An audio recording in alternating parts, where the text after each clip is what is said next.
Good evening and welcome to Horizonte, a show that takes a look at current issues through a Hispanic lens. I'm your host, Catherine Anaya. Tonight we discuss the lack of Hispanic engineering students. 2020 stats from the American Society for Engineering Education reveal that only 9% of master degrees and 7% of doctoral degrees in engineering go to Hispanics. That dearth of Hispanic engineering students became very apparent to Arizona State University doctoral engineering student David Flores Prieto, who studied in Mexico and in England. He is now working to get more Hispanics into engineering. We'll talk to David about his efforts. But first, here is Alondra Davila, one of the students participating in David's lab. She attended Coronado High School in Scottsdale and is now a junior at ASU working on a degree in biomedical engineering.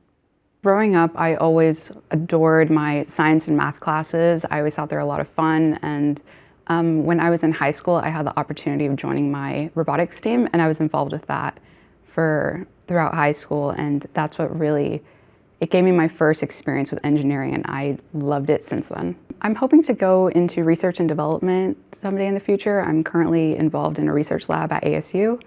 And that would be my dream. I decided to go to ASU just because it had it had a very strong engineering program, and I still wanted to live at home with my family due to financial reasons. I don't feel like I had a lot of guidance or just somebody pushing me towards engineering. I think that would have been really great to have in high school.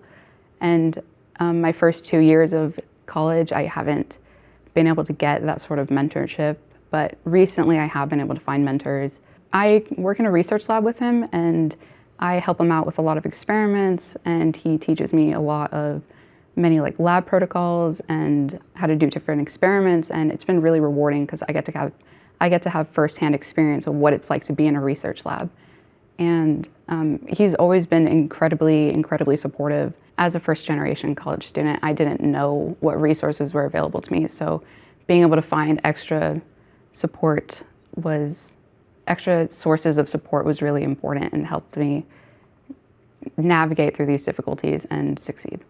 Through his program, he's been offering me scholarship opportunities, internship opportunities, hands-on experience in the lab, which will greatly benefit me whenever I plan to apply for professional jobs or graduate programs. And he's offered me a lot of resume review and cover letter review, and just in general helping me navigate post-secondary education.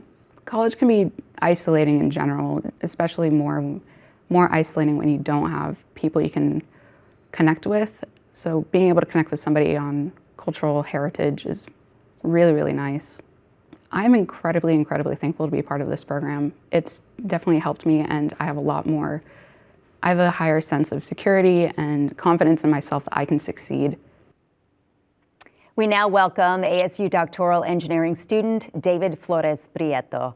That's got to make you feel good, hearing students talk about you like that. Yeah, it's the first time I hear it in person. Sometimes when students graduate, they leave you little letters thanking you for the work you've done with them. But doing it, seeing it like this, it's really rewarding. Well, that's wonderful. Let's talk about how it all began. First of all, you were an undergraduate student in Mexico and then a graduate student in London before coming to ASU. How did the Hispanic and Latino representation that you experienced there differ from what you found here at ASU?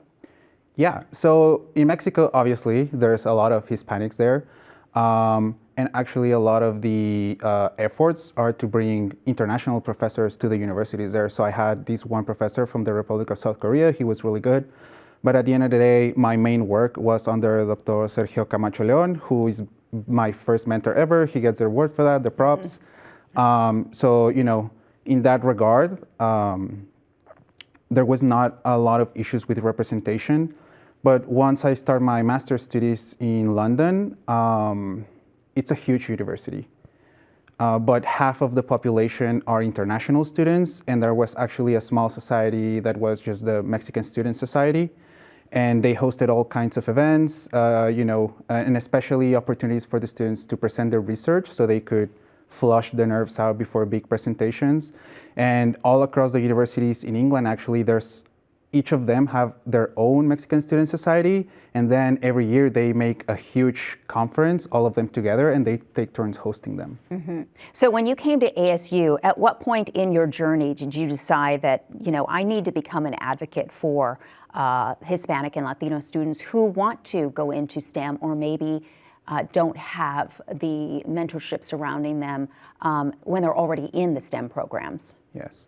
So I would say it was very early on. So I started my PhD on January 2020, and then in March of that same year, COVID hit, right? So the work we do has to be in person because of the nature of the work we do. So the lab closed for around 6 to 7 months. So I essentially lost all of my first year of in-person training, but also I wasn't able to connect with people. I wasn't able to build those connections, meet other international students. And me, along with some other few Mexican students I knew from different programs, we decided to launch a student organization. And Dr. Enrique Vivoni, which at the point was the president of the Graduate College, he gave us first of all, the verbal encouragement to do so, but also the funds to start putting out small events. I was on the board of that organization for 3 years, doing a lot of mainly social events, but we also took charge to make a guide for international students in English and Spanish. And, finding, writing small tips for ease their acculturation into the United States. And up until this day, we still keep getting messages on our social media about how great the guide is and how it helps people decide if they want to come or not to ASU. So it makes a very big difference in their experience, especially going through the process, like you said, which can be very daunting. Yeah. So when you look at the number of Latino and Hispanic students that are in STEM, what do you think it's going to take to get those numbers up? Do we need to start reaching students at a younger and younger age? Yes, I think there's two things. First of all, of course, mentorship, which is a lot of what I do. But I also believe there's a lot of grassroots efforts that need to be done. I feel sometimes programs focus on students that are too far down the path of what they want to do in their lives. So the younger you can reach them and inspire them to follow STEM professions, I think the easier it is to get them there. For instance, when I came to ASU, I never knew there was a whole building that does missions for NASA, right? There's missions that are commanded in ASU for NASA. Like if young kids knew that across the street, if you live here in Arizona, and you go to ASU, you have the opportunity to work with equipment that is in Mars or in the moon, right? It's fascinating. And a lot of people don't realize that. I never knew until I came and I saw a giant Mars rover in one of the buildings. Wow, that's incredible. So this organization that you started, or this community you created, it's called the Mexican Graduate Association for International Students at ASU. That is correct. And it's more social than academic at this point, right? Yes, so I think the first thing we wanted to do is starting to make connections in between students because it was during the middle of COVID, right? So all of us were at home, we felt disconnected, we couldn't travel back home. Most people don't have family here or close by at all. So it was just a small way for us to find each other and help each other out.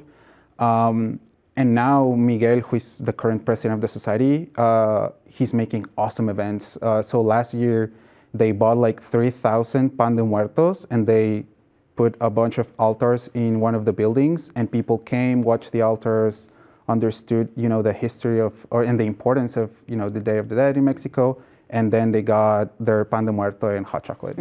That's fabulous. Yeah, it really makes a difference. Yes. And mentorship, as you have explained, makes a big difference as well. You are involved in a volunteer mentoring program that people can get involved in now. Tell me a little bit about that, because that's also making a big difference. Yes. So I'm currently in 2 programs. So the first one is with my undergrad university back in Mexico. And what I do is that I get paired with senior undergrads in their last year, and they're usually paired by interest. So I typically get students that are interested in going to into grad school internationally, and people that want to go into research.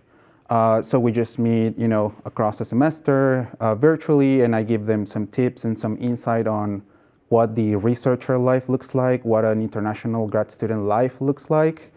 And so far, I've mentored 5 people, And I can say the one I keep a good connection with, she's now doing her master's in Germany. Wow, that's incredible. And on my second program, I tried to do those grassroots efforts I was telling you about. So it's a program called Letters for a Pre-Scientist. And throughout a whole year, you send snail mail letters to a kid in a K-12 program.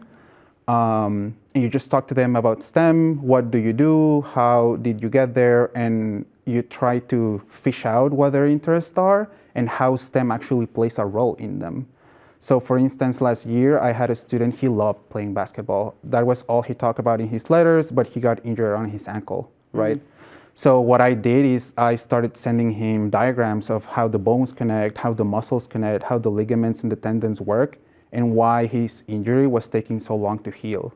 And that kind of helped him ease, his concerns of, he's a kid, like, am I going to play basketball ever again? Right. I'm sure he appreciated that, though. Well, as you were mentioning before we started talking in this conversation, you said that particular organization is still looking for mentors. Yes. So Letters for a Pre-Scientist does a call every year during the spring semester looking for mentors. I think this year they got an overwhelming amount of students joining the program. And as far as I know, they were still looking out for mentors for this year. But if you miss it, every year they do the call. And it's as simple as filling out a questionnaire online. You'll get a little training on, how to handle kids. And it's essentially, if they start asking too personal questions, you kind of don't want to get into that. You want to kind of guide them into a STEM. Well, we know you're a perfect example that it can be life-changing for people. So thank you. I want to remind people that it's called Letters to a Pre-Scientist, and it's at prescientist.org. David, thank you so much for joining me, and continue to make a big difference. Lots of success to you. Thank you. That's our show for tonight. For Horizonte and Arizona PBS, I'm Catherine Anaya. Thanks for joining us. Have a great night.